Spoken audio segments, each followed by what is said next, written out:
ওয়া রাহমাতুল্লাহ। প্রিয় দিনী ভাই ও বোনেরা, আমরা মাহে রমাদানের একেবারেই দোরগোড়ায় এসে উপস্থিত হয়েছি। প্রতিটি কাজের জন্যই প্রস্তুতি গ্রহণ করা দরকার, ঠিক তেমনিভাবে মাহে রমাদানের জন্য ও আমাদের প্রস্তুতি গ্রহণ করা দরকার।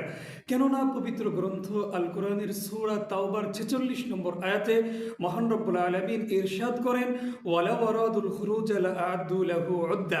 মদিনায় নবীজির সাথে কিছু সংখ্যক ফোর্স যুদ্ধে অংশগ্রহণ করে নেয়। পরবর্তীতে তারা এবং বিশেষ করে মুনাফিকরা যুদ্ধে অংশগ্রহণ করতে পারে নাই, এ মর্মে বিভিন্ন ওজর উল্লেখ করতেছিল। আল্লাহ তাআলা জানিয়ে দিলেন, তারা যদি যুদ্ধে অংশগ্রহণ করতেই চাইতো তাহলে তারা যুদ্ধের পূর্বে প্রস্তুতি গ্রহণ করত। সম্মানিত শ্রোতা ও দর্শক মণ্ডলী, কোনো কাজের জন্য প্রস্তুতি গ্রহণ করা সে কাজের প্রতি সদিচ্ছা থাকার প্রমাণ। কোনো কাজের জন্য প্রস্তুতি গ্রহণ করা উক্ত কাজের অর্ধপূর্ণতা। আমরা মনে করি মাহে রমাদানের প্রস্তুতি হচ্ছে ছোলা বুট মুড়ি সাহরি এবং ইফতারির আসবাব মজুদ করে রাখা। বিক্রেতা অধিকতর মুনাফা লাভের প্রত্যাশায় মজুদ করে রাখে এবং ক্রেতারা দাম চড়া হয়ে যাওয়ার আশঙ্কায় আমরা এগুলোকে কিনে মজুদ করে রাখি।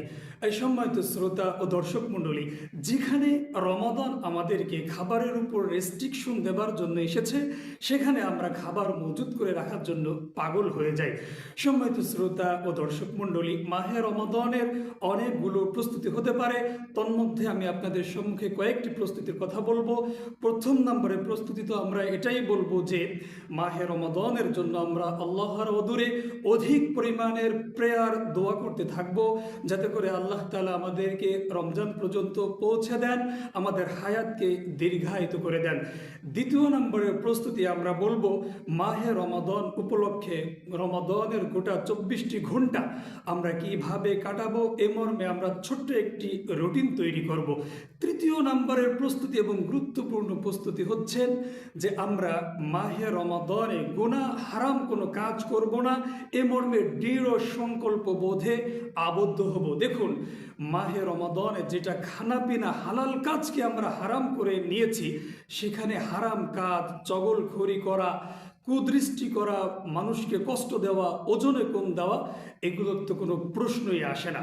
চতুর্থ নম্বরের প্রস্তুতি আমরা বলবো, পিছনে আমরা মাহে রমাদান আসবে এ মর্মে আমরা অনেকেই ওয়াদা করেছি, প্রতিজ্ঞা করেছি যে এবার রমাদানটা খুব ভালো করে কাটাবো, কিন্তু রমাদান যখন আসে তখন আমাদের কুতাহি এবং গাফলতির কারণে আল্লাহ তাআলার পক্ষ থেকে রহমত, মাগফিরাত, নাজাতের যে গোল্ডেন অপরচুনিটি, সেটা আমরা লুফে নিতে পারি না। কি কি ভুল হয়েছিল সেই ভুলগুলো ফাইন আউট করে এবার সেগুলোর পুনরাবৃত্তি যাতে না ঘটে, এজন্য আমরা প্রস্তুতি নিব।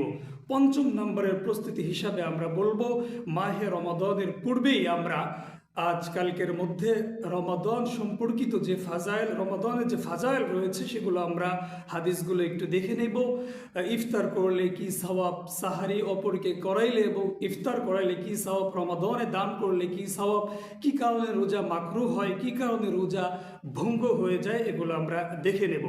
সর্বশেষ অত্যন্ত গুরুত্বপূর্ণ একটি প্রস্তুতির কথা আমরা বলতে চাই। দেখুন, রমাদানটা কোরআনের মাস। আমরা যারা কোরআন না জানি, না পড়তে পারি, আমরা অবশ্যই এই রমাদানে কোরআনটাকে শিখে নিব। আর যারা আমরা পারি তারা শুদ্ধ করে রিসাইট করার জন্য চেষ্টা করব। বাসায় বাচ্চাদেরকে নিয়ে আমরা এই মাহে রমাদানে কোরআন শিখার একটা সময় আমরা বের করতে পারি। একটি সময় আমরা পরিবারের সকলকে নিয়ে বসবো, বাচ্চাদেরকে বলবো যে তুমি 2টি সূরা পড়ো, তুমি এবার রমাদানে 5টি, 10টি, 20টি সূরা মুখস্থ করবে, একে অপরকে আমরা শোনাবো। এইভাবে আমরা একটা প্রতিজ্ঞা করতে পারি।